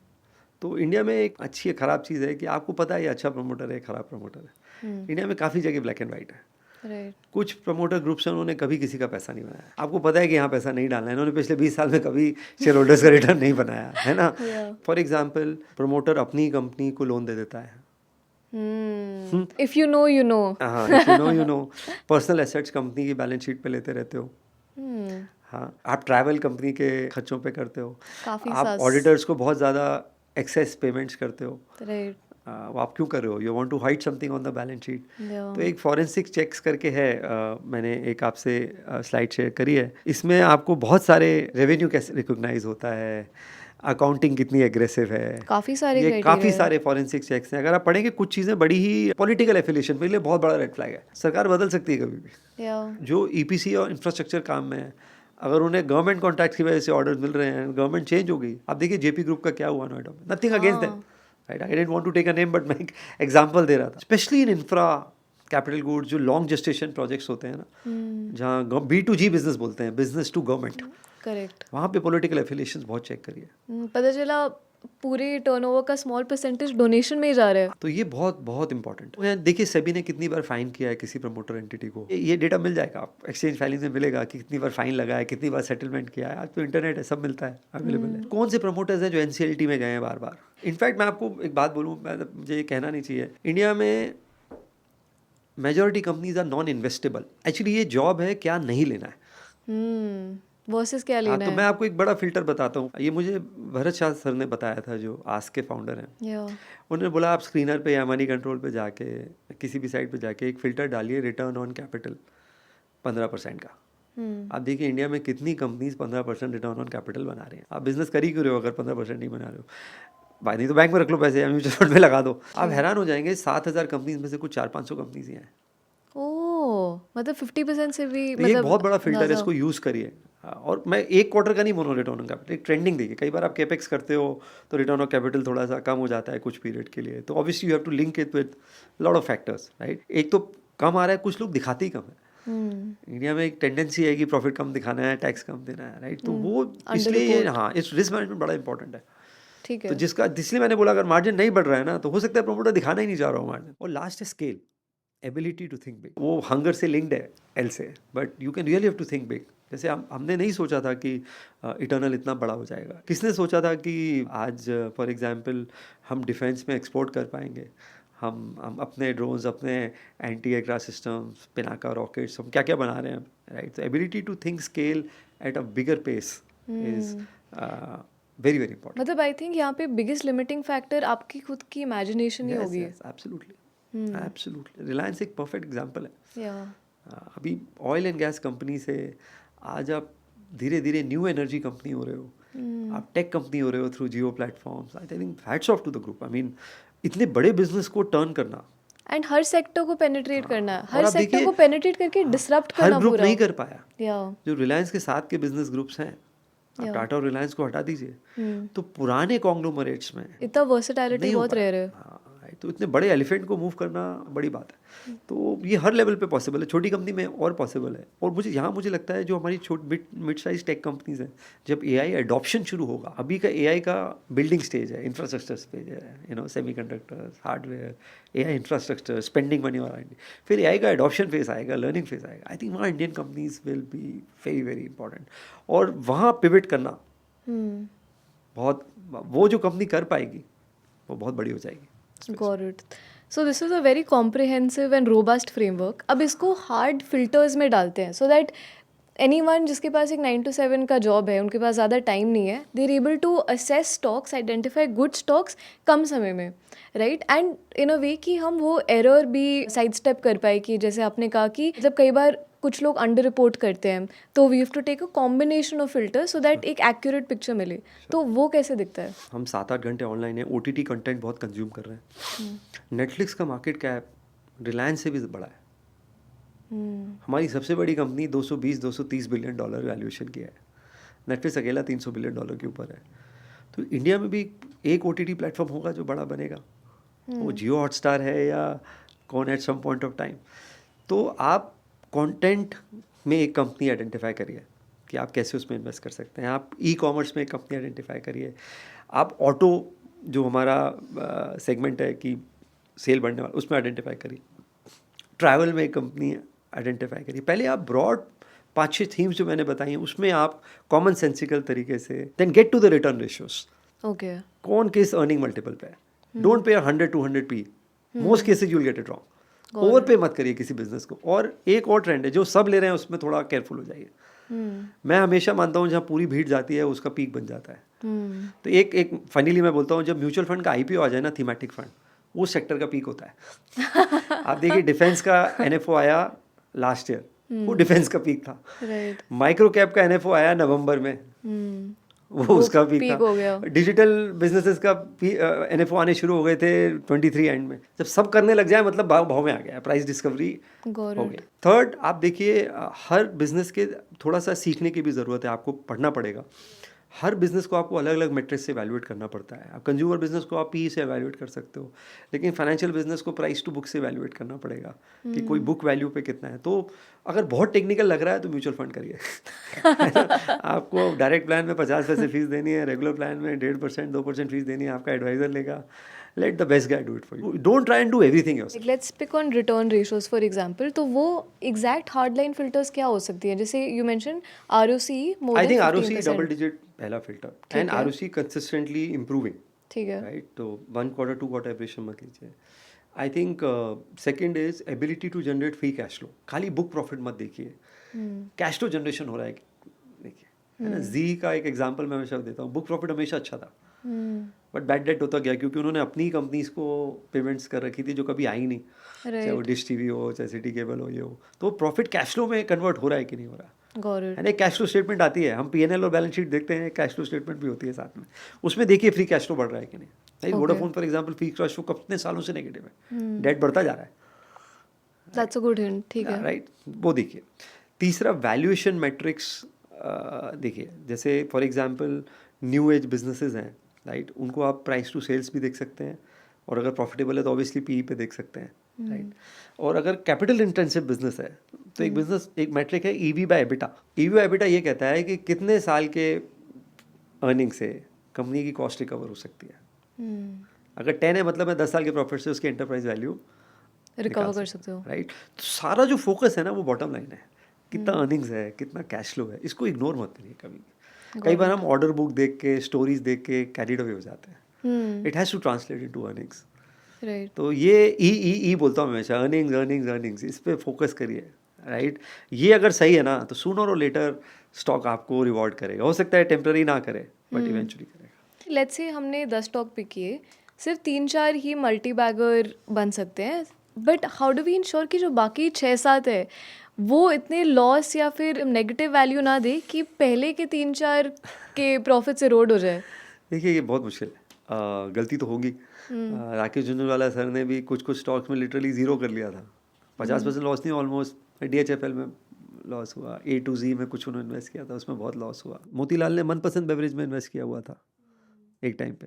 हाँ, तो अच्छे अच्छे फंड मैनेजर से गलती होती है, और इसका मतलब ये नहीं है कि वो कुछ गलत हो गया। देखिए mistakes are part of it, इसलिए मैं बोलता हूँ डाइवर्सिफिकेशन बहुत इंपॉर्टेंट है। ये जो है ना, मुझे 5 स्टॉक बता दो, 10 स्टॉक बता दो, आई थिंक ये मैट्रिक ही गलत है।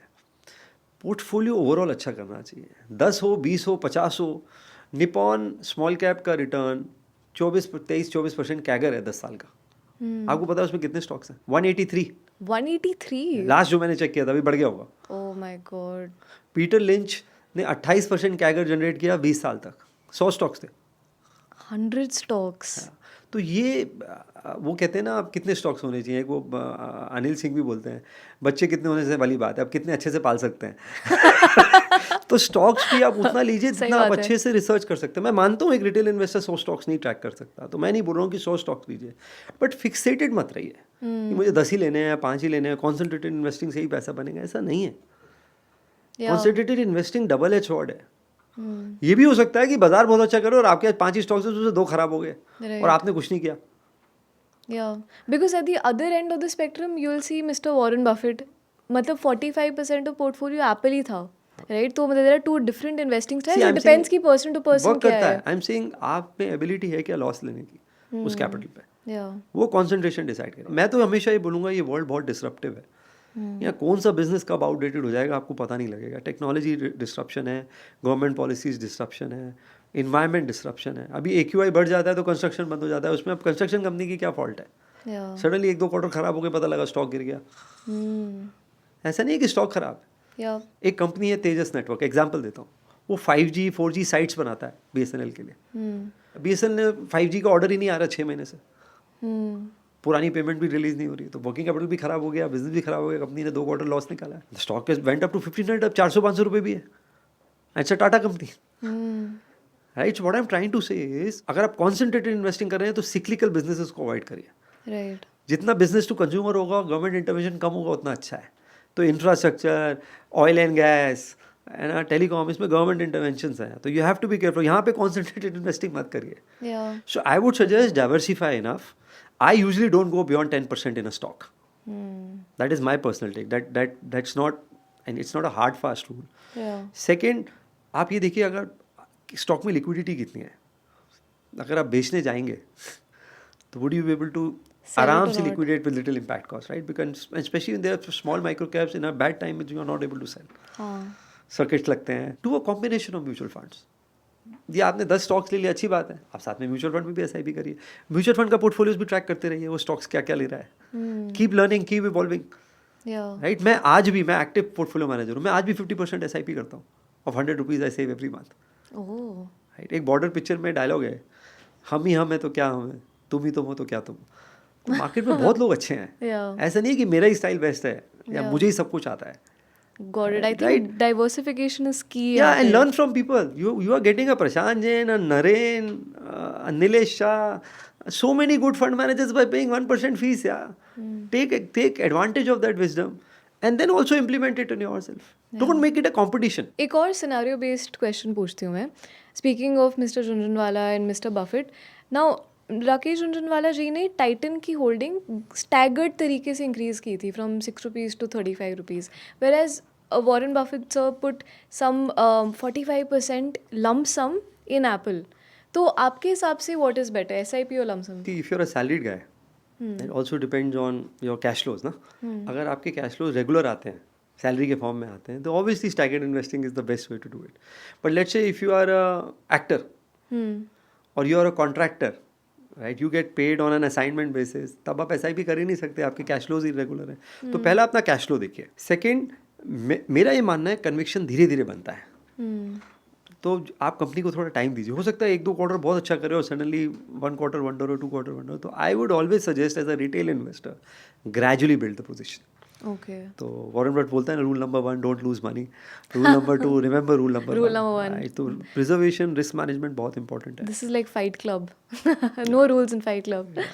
एक और इंटरव्यू में आई रिमेंबर यू मेंशनिंग कि एक core and satellite portfolio strategy होती है एंड यू कॉल्ड इट दाल में जो तड़का होता है. What is that all about? Please explain real life example के साथ. तो कोर मतलब है जो आप रखना चाहते हैं, जिससे आप जनरेशनल वेल्थ बनाना चाहते हैं, जहाँ पे आप 10, 20, 100 मल्टी बैगर बनाना Right. चाहते हैं, राइट? सारे बनेंगे नहीं पता, but you don't have to get everything right. उसमें आपके 2-3 भी ठीक हो गए in that. So that should be 80-85% of the portfolio where you are buying to hold. ओके. So for example, telecom, right? Bharti है, आज 40 करोड़ सब्सक्राइबर हैं, आरपू है 250 rupees average revenue per user. India एक ऐसा देश है जहाँ लोग 1.5 लाख का आईफोन ले लेते हैं पर 300 रुपये से ज़्यादा का रिचार्ज नहीं कराते हैं, right? We spend so much money on the hardware but very little on the services. This will gradually improve. World over आप देखेंगे ना, आरपू is around $20, $30. इंडिया में $3. Right. So this will improve. So let's say अगर ये 100 rupees बढ़ जाता है अगले 5 साल में, 3 साल में, तो 100 रुपीज़ इंटू 40 करोड़ यूजर्स, तो आपका मंथली 4,000 करोड़ का रेवेन्यू बढ़ेगा. That's 50,000 crore just by 100 rupees increase in ARPU. So telecom now there are only hardly 2 players. तीसरा तो it's almost gone, right? So 2.5 players बोल लो, BSNL Vodafone. So now there is consolidation happened. Now the pricing will come. Everything is on data.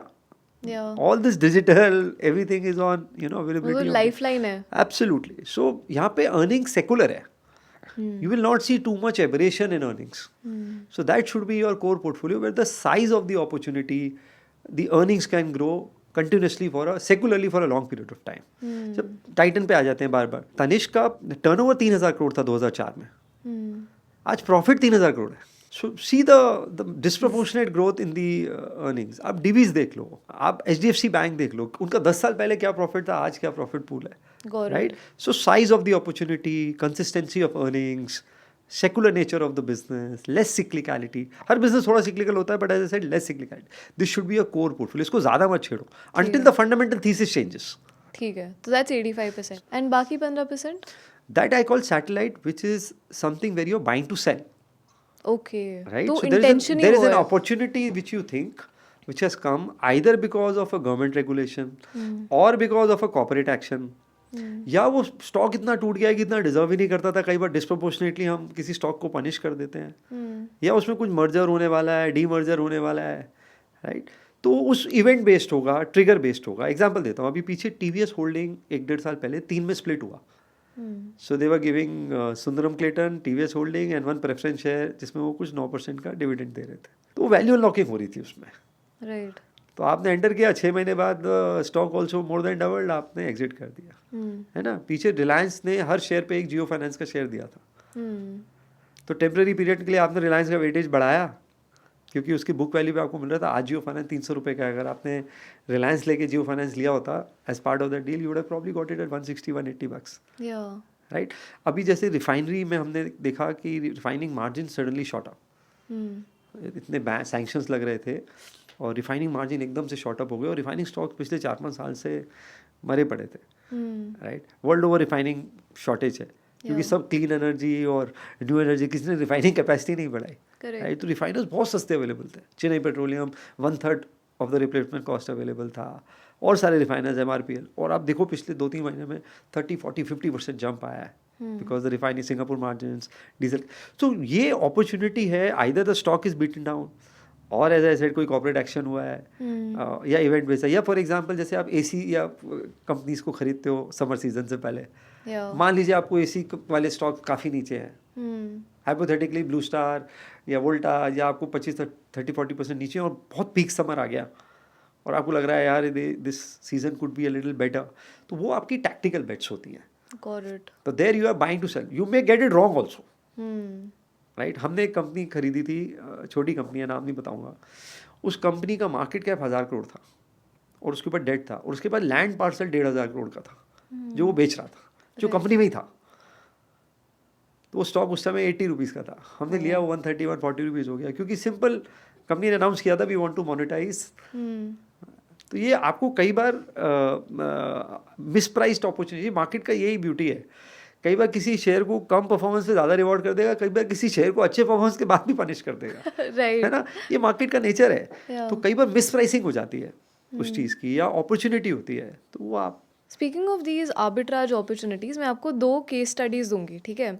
Let's say we are bullish on a stock, हमने उसमें पैसे डाल दिए, we expect कि 5 साल में तो ये 100% जाएगा ही, लेकिन 5 महीने में ही 100% हो गया, even though there was no real change in fundamentals. तो उस केस पे एक इन्वेस्टर को क्या करना चाहिए? मैं हमेशा बोलता हूँ, जितना आप परेशान होते हैं स्टॉक ना चलने से, उससे आप ज़्यादा परेशान हुए अगर वो ज़्यादा चल गया है जितना वो डिजर्व करता था। Always question out performance, we question under performance, but too good to be true stories को भी आप पूछिए ना क्यों हो रहा है। Got it. उसके है ना? बारे में भी अगर तो सस हो मान लीजिए जाओ। उसका, अगर मान लीजिए उसका फ्लोटिंग स्टॉक बहुत कम है और एक पर्टिकुलर इंस्टीट्यूशन उसे खरीदा जा रहा है, तो हो सकता है उस वजह से भी ऊपर जा रहा हो, राइट। या किसी नाम, बड़े इन्वेस्टर का नाम आ गया, XYZ ने इस कंपनी में स्टेक ले लिया, तो रिटेल यूफोरिया में उसमें एंटर कर गया। बहुत सारी डिफेंस कंपनी के साथ हुआ 2023-24 में, राइट। तो यहाँ पे फिर आपको उसमें प्रॉफिट बुकिंग करना चाहिए, अब पूरा निकलना चाहिए कि कितना करना चाहिए डिपेंड करता है कितना ओवर वैल्यूड है। लेट्स से अर्निंग्स वैसी है, कैश फ्लो में कोई इंप्रूवमेंट नहीं और स्टॉक डबल हो गया है, तो जो आप 3 साल में चाह रहे थे वो आपको 3 महीने में अगर मिल गया है, तो then you will have to take an exit call. But let's say if it is gone up 50%, right, but आपको लगता है इसमें 100% जूस है, बट 50% बहुत जल्दी चला गया है, तो या तो आप होल्ड कर सकते हैं या थोड़ा सा ट्रिम कर सकते हैं, राइट। तो ईजी आंसर्स नहीं है इसके, बट एज यू सेड, आपने आंसर खुद ही दिया क्वेश्चन में, अगर बिना किसी कारण से ऊपर जा रहा है, क्या फ्लोट कम है या कोई बड़ा इन्वेस्टर एंटर कर गया है या कुछ ब्रोकर्स, और स्पेशली अगर स्मॉल कैप है जिसमें मार्केट कैप कम है और थोड़े वॉल्यूम से स्टॉक मूव होता है, थोड़ा सा फिर उसमें आपको ट्रिम करना चाहिए, एग्जिट करना चाहिए, बिल्कुल करना चाहिए। अच्छा। एंड वाइस वर्सा, कोई स्टॉक नीचे जा रहा है और परफॉर्मेंस अच्छा है, हाँ एग्जैक्टली। हाँ, तो उसमें बने रहिए या और ऐड करिए। देखिए ये मुश्किल काम होता है। अब जैसे फॉर एग्जांपल मैं हमेशा सबको बोलता हूँ, रिलायंस ने 2000 से 2018 में कोई रिटर्न नहीं दिया, वो कंटिन्यूसली कैपेक्स कर रहा था जियो के लिए, 4G 5G वगैरह कर रहा था, कैश फ्लो नेगेटिव हो रहे थे, डेट बढ़ रहा था, और एक स्टेज आया जब उसने उसको मोनेटाइज किया, जियो में फेसबुक आया, गूगल आया, एंड सडनली स्टॉक 3x हो गया 2 साल में। अगर कोई कंपनी केपेक्स कर रही है उस वजह से स्टॉक नहीं चल रहा है, तो जब उसका केपेक्स कंप्लीट होने लगे तब वो उसमें एक्चुअली एंटर करने का अच्छा टाइम है। Got it. Yeah, that was actually going to be my next question. आपने वैसे ही आंसर कर दिया कि वो कन्वर्स भी होता है कि you think a stock is bullish but despite good performance stock price गिरते जा रहे हैं। अपॉर्चुनिटी है, खुश होइए आप। Yeah. अगर आपको वो स्टॉक पसंद है और उस स्टॉक को आपको लंबा रखना है और कंपनी अच्छा कर रही है, अर्निंग्स बढ़ रही है, आउटलुक अच्छा है, मैनेजमेंट कॉन्फिडेंट है, प्रमोटर कोई ऐसे अपना स्टेक वेक नहीं बेच रहा है, कंपनी में इन्वेस्ट कर रहा है, अपॉर्चुनिटी लेना चाहिए। एक्चुअली ऐसी जगह जब सेल लगती है तो भाग जाते हैं, है राइट। ना। आपको मैं बोलूँगा गोल्ड गिर गया 10% तो आप देखना जो लाइन लगेगी ज्वेलर्स के बाहर। या आपको कोई बोले रियल एस्टेट में फलानी प्रॉपर्टी मौके का सौदा है, बार्गेन है, सस्ती मिल रही है, आप ले लोगे। लेकिन कोई अच्छी कंपनी सस्ती मिल जाएगी ना तो हमें लगेगा यार कुछ गड़बड़ हो गया है इसमें, ये हमारा माइंडसेट इशू है। माइंडसेट है। तो बट एज ए सेट उसको टैकल करने का तरीका अच्छा डेटा है, रीजनिंग है। इमोशनली मत करिए स्टॉक 20% गिर गया अब मैं एवरेज आउट करता हूँ, ये रीज़न नहीं होना चाहिए एवरेज आउट करने का। या राइट, कई बार कोई अच्छी न्यूज़ से भी स्टॉक तेज भाग सकता है। राइट, जैसे हमने एक सोलर इंडस्ट्रीज करके शेयर लिया, हमने जब लिया तो शुरू में बहुत अच्छा किया 2015, उसके 2017 से 20 के बीच में कुछ नहीं हुआ, जबकि वो कंटिन्यूसली डिफेंस में इन्वेस्ट कर रहा था, राइट। कैपेबिलिटी बना रहा था, पिनाका रॉकेट बना रहा था, ड्रोन्स बना रहा था, सब बना रहा था। फिर 21-22 से उसको ऑर्डर्स आना शुरू हुए, वो कोविड में ऑब्वियसली सब कुछ गड़बड़ हो गया। उसके बाद वो स्टॉक करीबन 9x बढ़ा 3 साल में, और पिछले 2 साल में 4-5x गया, 3,000 से 15,000 गया। तो कई बार हॉकी स्टिक ग्रोथ आती है। करेक्ट। राइट, तो अगर आप कैपेबिलिटीज में इन्वेस्ट कर रहे हैं और वो केपेक्स फेस है तो हो सकता है वो नियर टर्म आपको परेशान करे, but end of the day but eventually long term horizon में रिटर्न इनपुट देगा। देखिए, हमारा फोकस आउटपुट पे है। अगर Yeah. इनपुट सही है तो बने रहिए, इनपुट गड़बड़ है तो निकल जाए। तो फिर निकल जाएगी। Okay, now we living in a world जहाँ पे बहुत सारी अनसर्टनिटी है। मतलब वी यू मेंशन कि 52 वॉर्स चल रहे हैं अभी एज ऑफ टुडे। ट्रम्प के कोई ट्वीट्स आ गए तो फिर दुनिया हिल जाती है, right. In that scenario let's say हमारा पोर्टफोलियो ओवरऑल 5% इम्पैक्ट हुआ है, लेकिन कुछ इंडिविजुअल स्टॉक्स 30% तक इम्पैक्ट हुए हैं। तो इन दैट सिचुएशन हमें क्या करना चाहिए? देखिए, अगर गलती हुई तो एक्सेप्ट करिए। जापान में एक सेइंग है कि जितनी जल्दी आप गलत ट्रेन से उतर जाएंगे उतना कम डिस्टेंस वापस आना पड़ेगा। गलती सबसे होती है, मेरे से भी होती है, कई बार होती है। इतना सब बोलने के बाद, ज्ञान देने के बाद हो जाती है, क्योंकि फ्यूचर अनसर्टन है। अब हमने एक कंपनी ली थी रिसाइकलिंग में, तो गवर्नमेंट का एक नोटिफिकेशन आया था कि 30% आपको रिसाइकल्ड प्लास्टिक यूज़ करना है। फिर उस नोटिफिकेशन में थोड़ा डिले हो गया, गवर्नमेंट थोड़ी लिबरल हो गई कि नहीं, तो सडनली परफॉर्मेंस जो है स्टॉक का ख़राब हो गया। बट रिसाइकलिंग नीड है, तो आप उसमें बने रह सकते हैं, क्योंकि ये एक टेम्पररी सेटबैक है। रिसाइकलिंग करना तो ज़रूरी है। हमारे यहाँ इतना प्लास्टिक्स है कि पूरा ओशन प्लास्टिक से भर जाएगा अगले 10 साल में। करेक्ट, राइट, बट लेट्स से कोई कंपनी है, उसने गलत गाइडेंस दिया, प्ले अप किया, बार बार बोला कि नंबर अच्छे होंगे और नंबर अच्छे नहीं हो रहे हैं। अगर वो मिसगाइड कर रही है, राइट, तो आपको डेफिनेटली कॉल लेना चाहिए। बहुत सारे बैंक्स हैं, वो हमेशा बोलते हैं worst is over, her quarter फिर क्वार्टर कुछ गड़बड़ आ जाती है, कहीं कोई लोन डिफॉल्ट हो जाता है, कहीं तो गोल्ड स्टैंडर्ड गवर्नेंस नहीं है ना, वहाँ पे आप एग्जिट करिए। आप क्यों बार बार अपना हार्ड एंड मनी वहाँ दे रहे हैं? तो अगर कंसिस्टेंसी नहीं है मैनेजमेंट की बात करने में, and he is only talking good things, right, then also that's take that hit and move on. It's like that toxic ex जो बोलते रहते हैं I'll improve, and फिर वो सेम चीज़ हो जाती है। आप कसीनो में हारते हो ना, आप बोलते हो अब तो एवरेज आउट करके ही निकलूंगा, ये वही गलती है। राइट, अगर आपने गलत बेट लिया है और उसकी वजह से आप हारे हो, तो उसको आपको स्क्वायर ऑफ करना है, उस पर और नहीं डालना है ना। अब मैं आपको एशियन पेंट्स का एग्जांपल देता हूँ। बिरला आया, बिरला ने पेंट्स लॉन्च किया, जिंदल आ गया, सबने एशियन पेंट्स को राइट ऑफ कर दिया। 2 साल स्टॉक की बहुत पिटाई हुई, अभी वापस 2900-3000 पे आ गया। कोई लॉन्च होने से किसी का मार्केट शेयर थोड़ी खत्म हो जाता है। मैं ये बोलता हूँ कि 2 चीज़ें आप ध्यान रखिए। अगर कॉम्पिटिटिव इंटेंसिटी बढ़ रही है किसी सेक्टर में, तो आप हो सकता है उस पोजीशन को ट्रिम करना चाहें, एग्जिट करना चाहें, राइट। लेकिन अगर कॉम्पिटिटिव इंटेंसिटी कम हो रही है और कंसोलिडेशन हो रहा है और फिर भी स्टॉक, तो आप उसमें ऐड कर सकते हैं। जैसे सीमेंट है, सीमेंट में अब कंसोलिडेशन हो रहा है। पहले 25 सीमेंट प्लेयर थे, अब अल्ट्राटेक और अंबुजा ऑलमोस्ट 60% 50% मार्केट। तो ये जो टेलीकॉम में प्राइसिंग आई, वैसी सीमेंट में धीरे धीरे, और डिमांड तो स्ट्रक्चरल है, सीमेंट तो चाहिए हर चीज़ के लिए। तो यहाँ पे आप करेक्शन को यूज़ कर सकते हैं। लेकिन किसी सेक्टर में अब 10 प्लेयर और घुस गए और आपको दिख रहा है कि भाई मार्जिन की बैंड बजने वाली है अगले 2 साल 3 साल, वहाँ पे आप वो कॉल। जैसे माइकल पोर्टर ने कहा in his 5 forces model, competitive intensity से ही डिटरमिन होती है सक्सेस ऑफ अ कंपनी। तो नियर टर्म में बढ़ रही है तो आप उसको ट्रिम कर दीजिए, या और ऐड मत करिए। अगर आपको मतलब कई बार क्या होता है, निकलना आसान है, री एंटर करना मुश्किल हो जाता है, तो उसमें और मत एक्शन लीजिए या उसको काट दीजिए। सेकेंड, अगर प्रमोटर से कुछ फ्रॉड हुआ है, कोई भी गवर्नेंस का 2% भी डाउट है, इमीडिएटली निकल जाएगी, चाहे प्रॉफिट हो तो भी निकल जाएगी। Very very important, any corporate governance lapse, you are in profit, you are in loss, take a call. Doesn't matter. This was extremely useful. Thank you so much, Gurmeet. I love how ये कितना anecdotal था and the fact that आप कितने सारे examples के साथ आपने पूरे concept को explain किया. गलतियों से सीखा हूँ. No, more than that, I think you're a true encyclopedia of the stock market. So thank you so much for your Learning every time. day. Yeah. Thank you for having me. अब आपको पता है कि stock market के underdogs यानी कि multi beggars को पहले से कैसे पहचान सकते हैं. आप कैसे स्टॉक्स पिक करते हैं कमेंट्स में ज़रूर शेयर करें. This is Arunima Rao signing off. मिलते हैं अगली बार.